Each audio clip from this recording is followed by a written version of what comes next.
কাকা কাস্টমারদের দূর আইতাছে।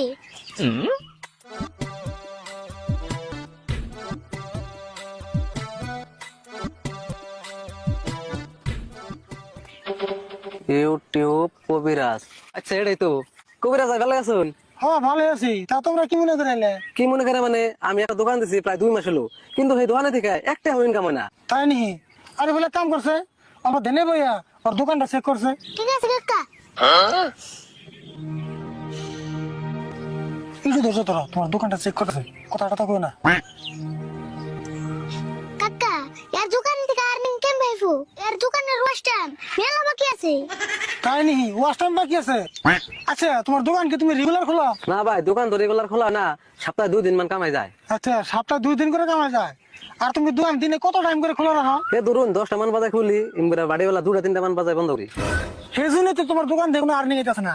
প্রথম কথা হলো তুমি দোকানটা একটু সাফ সিকুন করে টিপটপ করে রাখবো, তো সে তোমার দোকানে ভালো একটা ভিউ আইবো।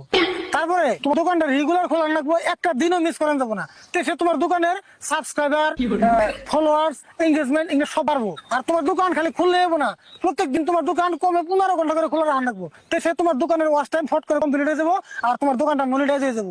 আর তখন থেকে তোমার দোকানে আর্নিং শুরু হয়ে যাবো। আচ্ছা এই কথা এমন করে তো আমি আগে ভাবি নাই। আর হুনো তোমার দোকানে ডেইলি নতুন নতুন মাল আপলোড দিবে, টেনশন মানুষ লাইক শেয়ার কমেন্ট করবো। হ্যাঁ নতুন নতুন মাল আপলোড জানাবো। আরো কথা শোনো, মানুষের দোকানে যেখানে মাল আপলোড দিছে সেখানে কিন্তু তোমার দোকানে আপলোড দিও না, নাহলে কিন্তু কপিরাইট ক্লেম লাগবো। দেখছো ইয়ারুল, আমার দোকানের কত সমস্যা হয়েছে।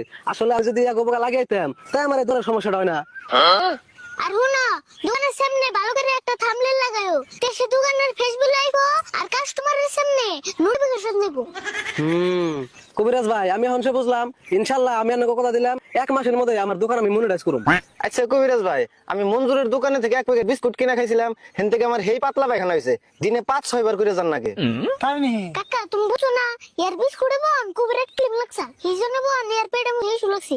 হ্যাঁ ঠিক কথা কইছ তুমি। বোন কপিরাইট ক্লেম वाला বিস্কুট খাইছিলে?